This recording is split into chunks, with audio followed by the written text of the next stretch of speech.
So the Conference on the Future of Europe has two main moving parts. It has the conference panels, which are all made up of citizens, 200 citizens per panel, and they met over whole weekends. 2 of the weekends were intended to be in Strasbourg, and 1 of the weekends was intended to be remote. Because of the resurgence of the COVID pandemic, in practice, the pattern of weekends was a little bit out of sync.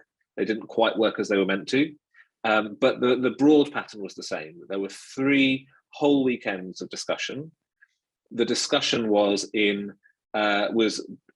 a particular set of topics. So the 9 big priorities of the conference were split up between the 4 different panels, and each panel got 1 set of issues to deliberate on over 3 weekends, and then made a set of recommendations. The second moving part is the Conference Plenary. And this is much more complicated, and I don't expect you to remember all the details I'm about to say, but effectively it's divided up into 5 components.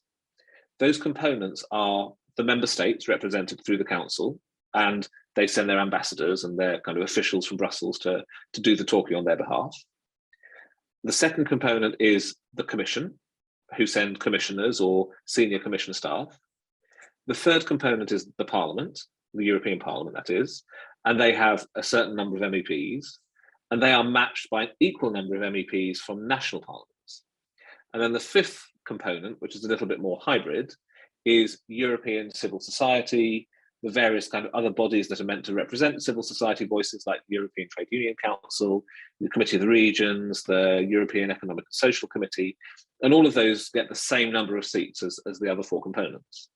And then along with them are the same number of citizens, 20 citizens drawn at random from each of the 4 conference panels, and 1 citizen from each member state representing a national panel that was held through a completely different process, each country doing it its own way, separately from the European citizens panels. That sounds immensely complicated, and it is immensely complicated. And that's one of the challenges of the process. You have 200 citizens who are deliberating over 3 weekends. You have them then sending 20 ambassadors, they're called, into the hybrid plenary, and the plenary is debating on the recommendations before an executive committee made up of basically the leaders of the institutions is the decider that makes the final recommendations that are going to be voted on this weekend.